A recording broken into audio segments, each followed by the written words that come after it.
நீர்நிலைகள் நீர்வரத்து வழிகளை தடுப்பது தவறுதாங்க. ஆனா அதை மக்கள் பெருக்கம் வர வர அது தவிர்க்க முடியாம போகும். ஒரு மக்கள் ஆக்கிரமித்தால் நீங்கள் ஆக்கிரமிப்புன்றீங்கல்ல, அரசாங்கம் ஆக்கிரமிக்குது. பேருந்து நிலை, திண்டிவனம் பேருந்து நிலை எதுல கட்டினீங்க? ஏர்ல தானே கட்டினீங்க. இப்ப அடிச்சுன்னு போச்சா இல்லையா? ஜனங்க சாலை முறையில் இருந்த உடனே இதெல்லாம் பழைய காலம் நினைச்சுக்கிறார் பொழுது போன உடனே இப்போ எப்படியும் ஊரில் ஒரு 4 கட்சிக்காரன் நம்ம கிட்ட வாங்கி தந்தவன் அல்ல கை நம்ம பொறுப்பாளர்லாம் இருப்பான்ல, டேய் என்னடா அது போங்கடா சும்மா இப்படி துண்டால் தட்டுவாங்க, போ பார்த்துக்கலாம், போ நான் பேசிக்கிறேன், சோறு வர சொல்கிறேன் அப்படின்னு சொல்லுவாங்களா, அந்த ஸ்டைல்லே ஒரு போகிறாரு. அப்புறம் போய் ஜனங்கிட்ட எல்லாம் பார்த்துருங்க திருன்னு அட்டங்க 3 நாள் அங்கே தண்ணி இல்லை, அது இல்லை, குடிக்க சாப்பாடு இல்லை, எல்லாம் ஊடு நிரம்பி அது ரோட்டில் உட்காந்து நிற்குது அப்படின்னு.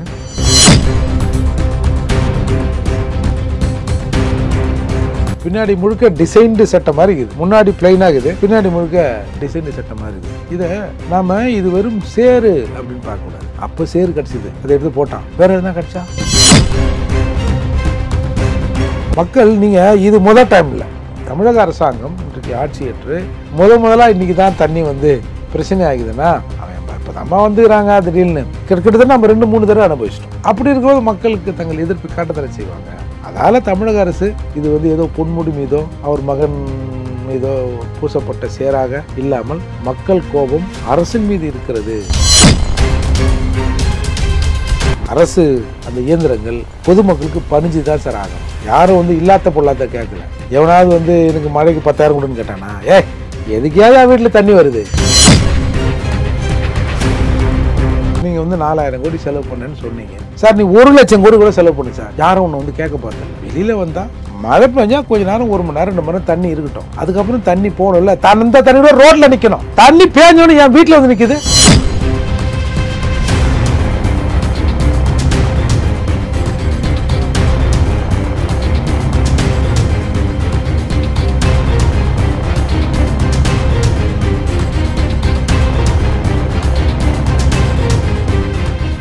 ரியல் ஒன் நேயர்களுக்கு வணக்கம். இன்றைய நேர்களுக்காக நம்முடன் இணைகிறார் புரட்சி தமிழகம் கட்சியின் தலைவரும் வழக்கறிஞருமான திரு ஏர்போர்ட் மூர்த்தி அவர்கள். வணக்கம் சார். வெள்ளத்தால் பாதிக்கப்பட்ட பகுதிகளை அமைச்சர் பொன்முடி இருவேல்பட்டு என்ற பகுதியில் ஆய்வு செய்யப்படும் போது அவர் மீது சேற்றை வாரி வீசியிருக்காங்க.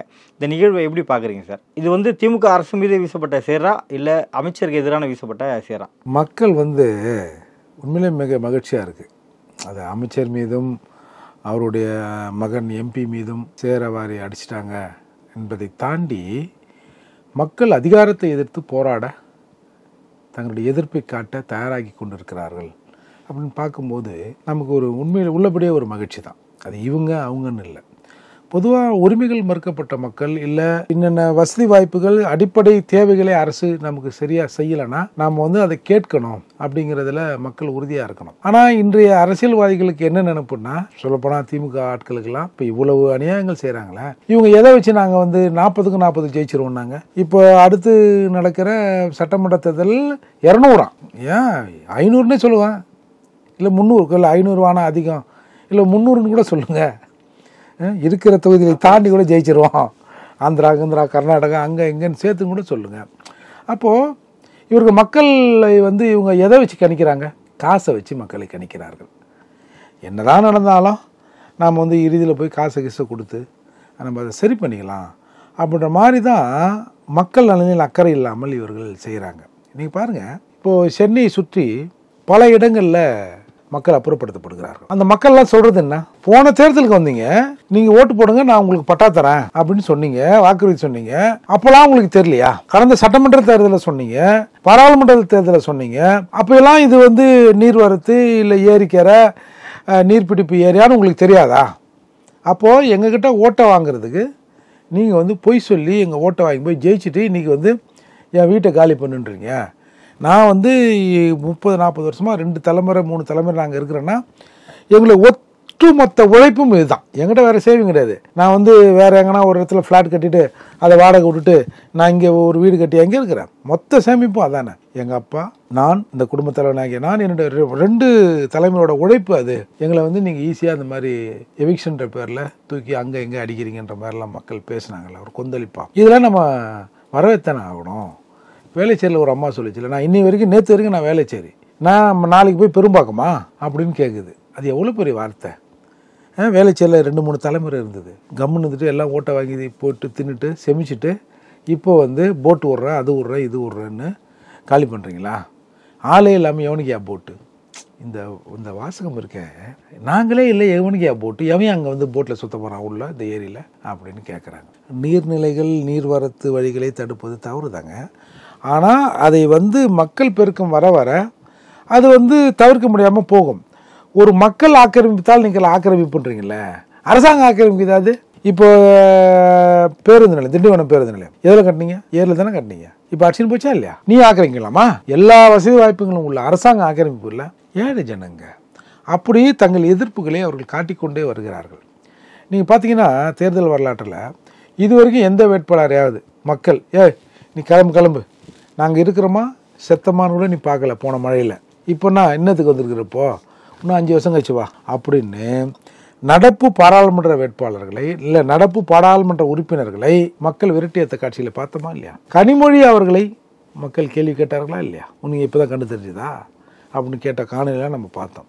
இன்றைக்கு விழுப்புரத்தில் ஒரு பெரிய அசம்பாவிதம். இது வந்து இயற்கை மழை வந்து ஒரு 10 நாள் விடாமல் பேஞ்சுது. எங்கே தான் நாங்கள் தண்ணியை கொண்டாந்து கோபாலபுரத்தில் வைப்போம், இல்லை வந்து சித்தரஞ்சன் சாலையில் தண்ணியை தந்து தேக்கி வைப்போம், அது என்ன பண்ணுறது அப்படின்னா கூட மக்கள் கொஞ்சம் சரி என்ன பண்ணுறதுன்னு பார்ப்பாங்க. அதுலேயும் நீங்கள் மக்கள் இந்த மாதிரி நடந்தால் மக்களை தங்க வைப்பதற்கான வசதி வாய்ப்பை நீங்கள் தான் ஏற்படுத்தி தரணும். இப்போ ஒரு ஏரியா சார் மழை பெய்ய போகுதுன்னு தெரியுது. மழை 50 சென்டிமீட்டரா 5 சென்டிமீட்டரா 2 சென்டிமீட்டரான்னு இருக்கட்டும். சப்போஸ் ஒரு 5 சென்டிமீட்டர் மழைனா ஒன்றும் பிரச்சனை இல்லை, 10னா பரவாயில்ல, 20னா கூட பிரச்சனை இல்லை. அதிகமாக பெஞ்சிடுச்சு. அப்போது இவன் வீட்டை விட்டு வெளியே வர முடியல. இவன் எப்படி சமைப்பான், எப்படி சாப்பிடுவான், எப்படி மற்ற விஷயங்களை எப்படி பண்ணுவான் அப்படின்னு இவங்க யோசிக்கணும்ல. அப்போ என்ன பண்ணோம், எங்கேயாவது ஒரு மேலான பகுதியில் சப்போஸ் இந்த மாதிரி ஆயிட்டா என்ன பண்ணுறதுன்னு அந்த மளிகை சாமான் ப்ரொவிஷன் அது இதெல்லாம் வாங்கி வச்சு சமைப்பதற்கான எல்லா ஏற்பாடையும் செஞ்சு வச்சுட்டு மழை வரலன்னு வச்சுங்க, நீங்கள் எதிர்பார்த்தபடி என்ன பெருசாக வேஸ்ட் ஆகிட போகுது? எவ்வளவோ வேஸ்ட் ஆகுது நாட்டில். என்ன வாங்கி வச்ச பொருள் வேஸ்ட் ஆகிடுமா? இல்லை. அப்போ வந்ததுன்னா அது எவ்வளோ பெரிய உயிர் காக்கும் விஷயமா மாறி இருக்கும். இதெல்லாம் எதுவுமே செய்யாமல் அவன் விழுப்புரத்தில் 3 நாளாக ஏற்கனவே தண்ணி சார். அந்த சாத்தனூர் அணையிலேருந்து இவங்கெல்லாம் சொல்கிறாங்க 1,80,000 கன அடின்றாங்க, ஒருத்தங்க 2 லட்சம்ன்றாங்க, ஒருத்தங்க 2,40,000 கன அடி அப்படின்னு சொல்கிறாங்க. நீங்கள் நார்மலாகவே கடந்த ஆண்டுகளில் இந்த 11ஆவது மாதம் இந்த நவம்பர் வருது இல்லையா, அதுக்கு முன்னாடி இருந்து சிறுவ சாத்தனூர் அணையிலேருந்து தண்ணியை எடுத்து விட்டுருவாங்களாம் சார். ஒரு 5,000 கன அடி 10,000 கன அடின்னு அப்படின்னு கிராஜுவலாக தண்ணி வெளியேறிக்கினே இருக்குமா. அங்கே 2 ஆறு இருக்குது, தென்பெண்ணை ஆறு மலட்டாறுன்னு. 2 ஆறும் பக்கத்து தான், ஒரு 2-3 கிலோமீட்டர் தான் 2 ஆறுக்கும் டிஸ்டன்ஸ் இருக்கும். அப்போ இந்த ஆறுகளிலிருந்து ஒவ்வொரு கிராமத்தில் இருக்கிற ஏரிகளுக்கு ஒரு காவாயை இப்போ போட்டிருக்காங்க. ஏன்னா ஆற்றுல தண்ணி போகும்போது ஏரிகளில் தண்ணி வந்து நிரம்பிடணும். அப்போது மழை பெய்யுது, ஆற்றுல தண்ணி போகுது, ஏற்கனவே அந்த காவாய்கள் வழியாக ஏரிக்கும் தண்ணி வருது, ஆற்றுலேயும் தண்ணி போகுது, மேலேயும் தண்ணி மழை பெய்யுது. இப்படி இருக்கிற நிலையில் திடீர்னு ஒரு ராத்திரி ஒரு 2 லட்சம் கன அடி தண்ணீரை மொத்தமாக திறந்தீங்கன்னா அப்படியே குப்புன்னு வந்து தாக்குது இல்லை தண்ணி. நீங்கள் தண்ணி ஏற அவன் வந்து தெளிவாயிடுவான். ஏப்பா தண்ணி ஏறுது, அடுத்து இவ்வளோ நேரம் ஆகணும் சார். நீங்கள் ஆற்றுலாம் குளிச்சிருக்கீங்கன்னு தெரில, நம்ம முழங்கால் அளவு தண்ணியில் நின்று ஆற்றுல குளிக்க முடியாது. வெறும் முழங்கால் அளவு தண்ணியில் ஓடுற தண்ணியில் நின்று ஆற்றுல குளிக்க முடியாது, அடிச்சும் போயிடும். படுத்தோம்னா அடிச்சும் போயிடும், நின்னோம்னா ஆளை தள்ளி விட்டுரும். அந்த மாதிரி ஆற்று தண்ணி முழங்கால் தண்ணிக்கே அப்படின்னா இவ்வளவு வேகமாக தண்ணியை திறந்து விட்டோம்னா இந்த 2 லட்சம் கன அடி தண்ணீர் எங்கே போகும்? ஏற்கனவே ஃபில் ஆகிருக்கு, காபா வசதி இருக்குது, எல்லோரும் அந்த ஆத்தங்கரை ஓரம் இருக்கிற எல்லா கிராமங்களும் தண்ணியில் முழுகுது. சொல்லப்போனால் பல மாடி வீடுகள் அப்படியே இடிஞ்சு விழுந்து சார் ஏர்ஃபோர்ஸ் வந்து உள்ளே வர முடியல, புரியுதுங்களா? ஏர்ஃபோர்ஸ் வந்து அந்த பேரிடர் மீட்பு குழுவினர் வந்து உள்ளே வந்து ஹெலிகாப்டரில் இறங்க முடியல சார். அப்போ சாதாரண ஜனங்க என்ன பண்ணுங்க?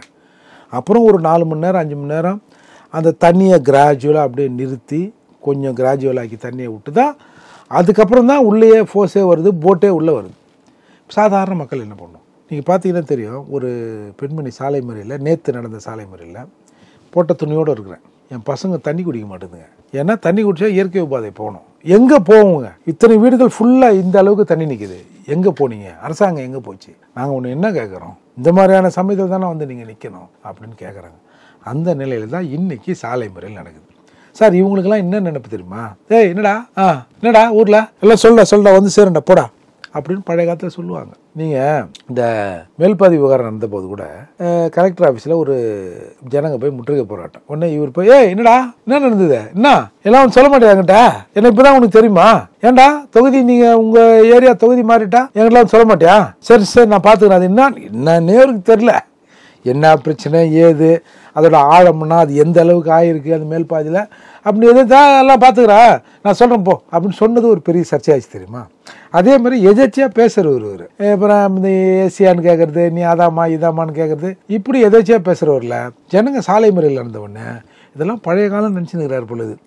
போன உடனே இப்போ எப்படியும் ஊரில் ஒரு 4 கட்சிக்காரன் நம்மகிட்ட வாங்கி தந்தவன் அல்ல கை நம்ம பொறுப்பாளர்லாம் இருப்பான்ல, டேய் என்னடா அதை போங்கடா சும்மா அப்படி துண்டால் தட்டுவாங்க, போ பார்த்துக்கலாம் போ நான் பேசிக்கிறேன் சோறு வர சொல்கிறேன் அப்படின்னு சொல்லுவாங்களா, அந்த ஸ்டைல்லே ஒரு போகிறாரு. அப்புறம் போய் ஜனங்கிட்ட எல்லாம் பார்த்துருங்க திருன்னு அடங்க 3 நாள் அங்கே தண்ணி இல்லை, அது இல்லை, குடிக்க சாப்பாடு இல்லை, எல்லாம் ஊடு நிரம்பி அது ரோட்டில் வந்து உட்காந்துனுக்குது அப்படின்னு அந்த சேத்தை வாரி வீசியிருக்காங்க, அடிச்சிருக்காங்க. இன்னும் கொஞ்ச நாள் நின்றுந்தா ஒரு தள்ளுமுள்ளு அடிதடி தான் ஆயிருக்கும். ஆனால் அமைச்சர் போகிறதுக்கு முன்னாடி பார்த்தீங்கன்னா முதல்வர் அவர்கள் இது போல் எல்லாமே ஆய்வு பண்ணியிருந்தார். ஆனால் அவர் போன விழாவில் அவர் போகும்போது இது போல் எந்த ஒரு அசம்பாவிதமும் சார் நீங்கள் ஒன்று நல்லா தெரிஞ்சுங்க சார். இல்லை பிளான் பண்ணி பொன்முடியை யாராவது ட்ராவல் பண்ணுறாங்களா? அப்படிலாம் இல்லை சார். நீங்கள் பொன்முடி போகிறார்ல, பொன்முடியை சுற்றி குறைஞ்சது ஒரு 100 போலீஸ் இருக்கா? போலீஸ் மீதும் நடந்திருக்கு. அதான் சார், பொன்முடியை சுற்றி 100 போலீஸ் எதுக்கு இருக்கு? நீ மக்கள்கிட்ட தானே போகிற. ஏமா என்னமாச்சே அப்படின்னா நீ வரிசையில் இருக்கிற இப்போ சுற்றி 100 பேர்னா ஒரு 10 பேர் அந்த பக்கம் நிற்கிறான்னு வச்சுக்கோ, 10 பேரை தாண்டியா நீ போய் அங்கே கேட்ப என்னப்பா ஆச்சுன்னு. அப்போ நீங்கள் போகும்போது 100 போலீஸ், முதல்வர் போகும்போது ஆயிரக்கணக்கான போலீஸ் இருக்கும். யாரும் அப்படி ஈஸியாக அப்ரோச் பண்ண முடியாது, எல்லாமே செட்டிங்கு தான். நீங்கள் பார்த்தீங்கன்னா நீங்கள் பார்த்துருப்பீங்க, இப்போ சாதாரணமாக இந்த பட்டாசு தொழிற்சாலை எப்படி சார் இருக்கும்? பட்டாசு அந்த வேலை செஞ்சுன்னுக்கிறான்ல எப்படி இருப்பான்? சும்மா ஒரு நிற்கிற மாதிரி போட்டிருப்பான். இவன் பட்டாசா ஒரிஜினல் பட்டாசானே தெரியாத அளவுக்கு மருந்து அந்த மருந்தோட பூசின்னு அப்படிலாம் இருப்பாங்க. இயல்பாக அப்படி தான் இருக்கும். முதல்வர் போகிறாரு, க்ளீனாக பெருக்கி வச்சிருக்கு, ஒரு நீட்டாக உட்காந்துங்கன்னு அப்படியே இந்த முனை விரலில் அழுக்குப்படாமல் அப்படி பட்டாசு தொழிற்சாலை பார்த்தோம்ல, ஒரு கழனி காட்டில் இறங்குறாரு சார், காங்கிரீட் போட்டு அதில் நிற்கிறாரு. இப்போ எல்லாருமே விவசாய நிலங்களை பார்த்துருப்போம். இப்போ நம்மளாம் விவசாய குடும்பம் தானே. எவனாவது நீங்கள் பார்த்தீங்கன்னா ஒரு கல் கடந்தால் கூட கழனிலேருந்து எடுத்து வரப்பில் போடுவான், இல்லை ஓரமாக போடுவான், அவன் தான் விவசாயி. நல்லாகிற பயிரில் காங்கிரீட் போட்டு நிற்கிறியே, இது என்ன தான் கதை? அந்த மாதிரி இவங்க போகிற இடம்லாம் செட்டப் தான் சார். யாராவது 2 பேரை கூப்பிட்டு வந்து அது என்னவோ சொல்லணும், இவங்க என்னவோ சொல்லுவாங்க, சரி பார்த்துக்கிறேன். முந்தானத்து நீங்கள் பார்த்தீங்கன்னா ஒரு குருவிக்காரரு, என்னையா சோறு இதே விழுப்புரத்தில் என்ன சோறு, வெறும் சோறுன்றீங்க, சோறு திண்டா போதுமா, வீடு கட்டி கொடுத்துக்கு இடம் கொடுக்கூடாதா, பட்டா கொடுக்கூடாதா, எங்கன்னா ஒரு நல்ல இடத்துல வீடு கட்டக்கூடாதா அப்படின்னு ஒரு குருவிக்காரர் யார் சொல்கிறேன்னா அவங்க இயல்பாக இருக்கிறவங்க தானே, ஒன்றும் பெருசாக படிப்பு கிடிப்பு அப்படி இப்படி இல்லாதவங்க. அப்போ இயல்பாக அவர் தமிழையும் பேசுகிறாரு, அவரோட லாங்குவேஜில் கடுமையாக பேசுகிறாரு அந்த ஜனங்கிட்ட, திரும்பி அப்படியே கட் பண்ணி அப்படி தமிழில் பேசுகிறாரு. இதெல்லாம் சரியா இதான்னு. அப்போது மக்கள் தங்களோட அந்த இன்னல்கள்லேருந்து இன்றைக்கி கொதித்து தேர்ந்தெடுக்கான். நீங்கள் பழைய காலம் மாதிரியே போய் அதை சொல்லிக்கலாம் இதை சொல்லிக்கலாம், தேர்தல் வந்தால் காசு கொடுத்துக்கலாம், அந்த நிலையெல்லாம் இன்னையோடு முடிஞ்சது, இப்போயோடு முடிஞ்சது. அந்த எம்பியும் வந்து சேரோட போகிறார். நீங்கள் பாருங்கள், அந்த நியூஸ் தமிழில் வந்திருக்கு தெளிவாக, பின்னாடி முழுக்க டிசைன்டு சட்டை மாதிரி இருக்குது, முன்னாடி பிளைனாக இருக்குது, பின்னாடி முழுக்க டிசைன்டு சட்டை மாதிரி இருக்குது. இதை நாம் இது வெறும் சேரு அப்படின்னு பார்க்கக்கூடாது. அப்போ சேரு கிடச்சிது, அதை எடுத்து போட்டான், வேறு எதுனா கிடச்சா போட தானே செய்வான். நீங்கள் ஒருத்தன் போய் ஏதாவது பண்ணால் வந்து அது வந்து அடிதடி சார். ஒரு மாஃப் கும்பல் படுதுன்னா அது கலவரம். அப்போது அவ்வளவு மக்கள் எரிச்சலாக இருக்கலாம். இவங்க யாரும் வந்து பாதிப்பானவுடனே நேராக முதல்வர் வந்து பார்த்து மம்முட்டி எடுத்து கொத்தி உண்ணோம் தண்ணியெல்லாம் யாரும் கேட்கல. உங்கள் வேலை என்ன, அதை நீங்கள் செய்யணும்ல. அதை செய்யாமல் அமைச்சர் ஒரு பெரும் படையோடு அங்கே போய் நிற்கிறது, இவர் போகிறது அவர் போகிறது. இந்த அமைச்சர் பெருமக்கள்லாம் அங்கே போகலனா கூட சார் உட்காந்த இடத்துல என்ன பாதிப்புன்னு தெரிஞ்சுக்கிற அளவுக்குலாம் இன்றைக்கி டெக்னாலஜி வளர்ந்து போச்சு. அந்த ஊரில் என்ன இந்த ஊரில் என்ன கேள்பாரியா, என்ன ஆச்சு பாரியா, அந்த ஊரில் அவனை கூப்பிடு இவனை கூப்பிடு போனக்கு போடு, என்னதான் உங்களுக்கு எதனா அதிகாரிகள் வந்து கொடுத்தாங்களா இல்லையா அப்படின்னு கேட்குறது இந்த சமயத்தில் நல்லது. நீங்கள் போகும்போது உங்க கூட ஒரு 500 பேர் போகிறான்னு வச்சுங்க, அந்த 500 பேரும் ஏதோ ஒரு இடத்தில் இந்த மழை நிவாரண பணியை செஞ்சு நின்றுருப்பான். நீங்கள் போகிறதால அதுவும் கெட்டு என்ன பெருசாக நீங்கள் போய் என்ன கொடுத்துட போகிறீங்க? சும்மா ஒரு 2 கிலோ அரிசி, ஒரு பிரெட் பாக்கெட்டு, 2 பிஸ்கட் பாக்கெட்டு, அதை கொடுக்கறதுக்கு ஒரு விழா, அதை கொடுக்கறதுக்கு வரிசை, என்ன அது இதெல்லாம்? மக்கள் நீங்கள் இது முதல் டைம் இல்லை, தமிழக அரசாங்கம் இன்றைக்கு ஆட்சியேற்று முதலாக இன்றைக்கி தான் தண்ணி வந்து பிரச்சனை ஆகுதுன்னா அவன் இப்போ நம்ம வந்துக்கிறாங்க திடீர்னு கிட்டத்தட்ட நம்ம 2-3 தடவை அனுபவிச்சிட்டோம். அப்படி இருக்கும்போது மக்களுக்கு தங்கள் எதிர்ப்பு காட்டத்தடை செய்வாங்க. அதால் தமிழக அரசு இது வந்து ஏதோ பொன்முடி மீதோ அவர் மகன் மீதோ பூசப்பட்ட சேராக இல்லாமல் மக்கள் கோபம் அரசின் மீது இருக்கிறது. அரசு இது ஒன்றும் செய்ய முடியாத காரியம் இல்லை. இப்போ இவங்களா சார் செய்ய போகிறாங்க? அதுக்கு ஒரு குழுவை போட்டு அதுக்கான நிபுணர்களை போட்டு என்னென்ன மாதிரி இருக்குது சார். 2 மாதம் 3 மாதம் மழை பெய்யுது, 9 மாதம் சும்மா தானே இருக்கிறோம். அந்த 9 மாதத்தில் இதெல்லாம் செஞ்சுருக்கணும். மழை பெஞ்ச பிறகு தான் நீ கொடை எடுத்துன்னு போவியா கம்ப்யூட் போட்டுக்கின்னு? இதுக்கு முன்னாடி என்ன பண்ண அப்படின்னு ஒரு கேள்வி இயல்பாக வருதா இல்லையா? சேற்ற விஷயம் மக்களுக்கு ஏதோ ஒரு அச்சுறுத்தல் ஏற்பட வாய்ப்பு இருக்கா சார்? ஏதோ ஒரு ஆளும் வர்க்கத்திலிருந்து ஒரு டார்ச்சல் அதெல்லாம் பண்ண முடியாது சார். இந்த காலத்தில் நீ நாளைக்கு கட்சிக்காரனை விட்டு 4 மிரட்டு மாட்டினா 2 பேர் கேமரா எடுத்து அதை போட்டுருவோம். அரசியல்வாதிகள், அரசு அந்த இயந்திரங்கள் பொதுமக்களுக்கு பணிஞ்சு தான் சார் ஆகணும். யாரும் வந்து இல்லாத பொல்லாத கேட்கல. எவனாவது வந்து எனக்கு மழைக்கு 10,000 கொடுன்னு கேட்டானா, எதுக்கையாவது என் வீட்டில் தண்ணி வருது சார். இப்போ போன தடவை வேலைச்சேரில் இப்போ பாலத்து மேலே காரை விட்டான். இந்த தடவை ஏன் சார் விட்றான்? ஏன் விட்றான்? நான் சும்மா லூஸ் ஆவேன். முன்னெச்சரிக்கை வந்துடும். முன்னெச்சரிக்கை இல்லை, உன் மேலே நம்பிக்கை இல்லை, நீ செய்ய மாட்ட, செஞ்சிருக்க மாட்ட, இந்த தடவை தண்ணியை விட்டுருவ அப்படின்னு அவன் முடிவு பண்ணுறாங்க, மக்கள் முடிவு பண்ணுறான். இது வந்து இவங்க செஞ்சுருக்க மாட்டாங்க, இவங்க நம்பினா ஃபஸ்ட் டைம் ஆன மாதிரி 50,000 1,00,000ன்னு கார் எத்துமே காயலாங்கல்ல தான் போடணும் அப்படின்னு மக்கள் நம்புகிறான்ல. அந்த நம்பிக்கைக்கு ஏற்ற மாதிரி நீங்கள் நடந்துக்கிறீங்கல்ல. என்னது இது? நீங்கள் வந்து 4,000 கோடி செலவு பண்ணேன்னு சொன்னீங்க சார். நீ 1,00,000 கோடி கூட செலவு பண்ணு சார், யாரும் ஒன்று வந்து கேட்க போகிறதில்ல. வெளியில் வந்தால் மழை பெஞ்சா கொஞ்சம் நேரம் 1 மணி நேரம் 2 மணி நேரம் தண்ணி இருக்கட்டும், அதுக்கப்புறம் தண்ணி போகணும்ல. அந்த தண்ணியோட ரோட்டில் நிற்கணும். தண்ணி பேஞ்சோன்னு என் வீட்டில் வந்து நிற்குது. எப்படி இது? பீ தண்ணி இருந்த வீட்டில் அவங்க இருந்து பார்த்துருப்பாங்களா சார்? ரோட்டில் பீ தண்ணி இருந்தால் போயிடுங்க சார். 2 நாளில் வீட்டுக்குள்ளே பீ தண்ணி பூந்துன்னு வச்சுங்க, ஒரு 2 நாள் தண்ணி நிற்க வச்சுங்க, 2 மாதம் ஆகும் அது நார்மலாக அந்த வீடு வர்றதுக்கு. அங்கே நம்ம படுக்கும் போதே பீல படுக்கிற மாதிரி இருக்கும். இதெல்லாம் உங்களுக்கு தெரியுமா? முதல்வராக இருந்தாலும் சரி, உதயநிதி ஸ்டாலின் அவர்களாக இருந்தாலும் சரி, அண்மையிலே பேசக்கூடிய எல்லா பொதுக்கூட்டத்திலையும் 234க்கு 200 ஜெயிப்போம், இப்பயே அதுக்கான வழி வந்துடுச்சு அப்படின்னு தான் சொல்லிட்டாங்க. நீங்களும் அதை குறிப்பிட்டிருந்தீங்க. இப்போ இந்த சேற்று வீசு வந்து அது ஒரு முற்றுப்புள்ளியாக இருக்குமா திமுக ஆட்சி? கிழிப்போம். அதுதான் இவங்க 200க்கு 200 எப்படி ஜெயிப் பண்ணுறாங்க? காசை கொடுத்து ஓட்டை வாங்கிடலாம். என்ன காசு? 500 ரூபாயா? ஒரு கோட்டை 150 ரூபான்றான். இப்போ அதெல்லாம் மலையேறி போச்சு சார். ஜனங்கள்லாம் நீங்கள் உங்கள் கட்சிக்காரங்களெலாம் கம்பல் பண்ணி எப்போ கட்சி ஜெயிக்கணும்னு ஓட்டு போடணும் தவிர இயல்பான பொதுமக்கள் போட மாட்டாங்க சார். ஒரு தடவை அனுபவிச்சா பரவாயில்ல. தொடர்ந்து எப்பெல்லாம் மழை பெய்யுறது அப்போ வந்து உயிரை கையில் பிடிச்சின்னு இருக்கணும். கிட்டத்தட்ட ஒரு 7-8 மரணங்கள் நடக்குது. இதெல்லாம் என்ன சார் இது இந்த பிழை வந்து இயற்கையால் வந்தால் பரவாயில்ல.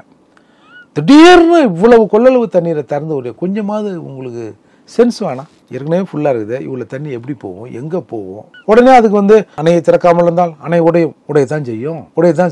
உடைஞ்சாலும் இப்படி தான் வந்திருக்கும். இப்போ என்னன்னா அந்த ஆற்றுல வந்து ஆற்றின் இரு பக்கம் இருக்கிற கிராமங்கள் பாதிப்படைஞ்சிருக்குது. அணையை திறக்காமல் இருந்தால் அது எங்கேயாவது ஒரு இடத்துல உடைப்பு ஏற்பட்டு ஏதோ ஒரு வகையில் இதே மாதிரி தான் ஒரு பாதிப்பை உண்டு பண்ணியிருக்கோம். அணையை நீங்கள் திறந்ததை நாங்கள் தப்பு சொல்ல, அதை கிராஜுவலாக திறந்துருக்கணும்ல. நைட்டு 2 மணிக்கு திப்புன்னு திருட மாதிரி திறந்து விட்டா என்ன அர்த்தம்? இது ஏற்கனவே உங்கள் மாவட்டத்தில் தண்ணி என்ன லெவலில் இருக்குன்னு உங்களுக்கு தெரியும். அப்போ இதுக்கெல்லாம் நீங்கள் ப்ரிகாஷன் பண்ணணும்ல. சாதாரண மக்களுக்கு இது தெரியாது சார். இதுக்கு தான் வந்து வல்லுநர்களை வச்சுருக்கோம், இன்ஜினியர் வச்சுருக்கோம், ஐஐடி எம்ஐடி போன்ற நிறுவனங்கள் எதுக்கு இருக்குது? இந்த மாதிரியான சமயங்களில் உதவி கேட்பதற்கும் அவர்கிட்ட ஆலோசனை கேட்பதற்கும் தானே. நீங்கள் கம்முன்னு இருப்பீங்க. இதில் வேற எவ்வளவு மழை வந்தாலும் பரவாயில்ல, மழை வந்தாலும் வரலனாலும் நாங்கள் தயாராக இருக்கிறோம். வந்துடுச்சு, உன் தயார் தான் தெரிஞ்சு போச்சு. அதால் இதை வந்து நம்ம தமிழக முதல்வருக்கு ஒரு பணிவான வேண்டுகோள் என்னன்னா, மழை ஸ்டார்ட் ஆகி போச்சு, இந்த மழையில் நீங்கள் ஒன்றும் செய்ய முடியாது. இந்த மழையில் ஒன்றுமே செய்ய முடியாது. குறைஞ்சபட்சம் மழை பெஞ்சால் மக்களுக்கு தண்ணீர், குடிப்பதற்கு, சாப்பிட்றதுக்கு சாப்பாடு, கழிவறை போகிறதுக்கு வந்து வசதிகளை